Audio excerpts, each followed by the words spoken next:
breathe and return to yourself. A young warrior climbed a mountain to ask an old monk one question, not, "How do I become rich?"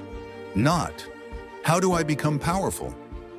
He asked something no one else dared to ask. "How do I stop fearing death?" The monk looked at him and laughed. Not because the question was foolish, because the young man had asked the wrong question. The wind whispered through the pine trees. The young warrior finally reached the monastery. The monk was sweeping dry leaves. The warrior frowned. "Master, why are you sweeping leaves? The wind will bring more." The monk smiled. "I know, but today's leaves deserve today's attention." The warrior didn't understand. He had climbed for 3 days. He wanted answers, not riddles. The warrior stepped closer. "Master, how do I stop fearing death?" The monk stopped sweeping. He looked into the young man's eyes, then asked quietly, "Before I answer, tell me, have you started living?" Silence. The warrior opened his mouth. Nothing came out. The monk poured tea into a small clay cup until it overflowed. Tea spilled onto the ground. "It's full." The monk nodded. "So is your mind. It is full of tomorrow. Tomorrow I'll become successful. Tomorrow I'll apologize. Tomorrow I'll rest. Tomorrow I'll begin." Then the monk looked toward the cemetery behind the monastery.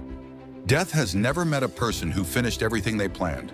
The warrior lowered his eyes. The monk picked up a small mirror. He handed it to the warrior. "Who do you see?" Warrior: "Myself." The monk shook his head. "No. You see the person you are trying to protect. Your reputation, your pride, your image, your ego." Then he whispered, "Death does not negotiate with ego. It introduces you to who you really are." The wind fell silent. The monk pointed toward the valley below. Thousands of homes, thousands of lives. Then he asked, "If you knew this was your final sunset, who would you forgive?" A long pause. Another question. "Who would you stop pretending to be?" Another silence. Then one last question. "What dream keeps waiting because your ego is afraid to fail?" The warrior could not answer. Neither could the viewer. The monk smiled gently.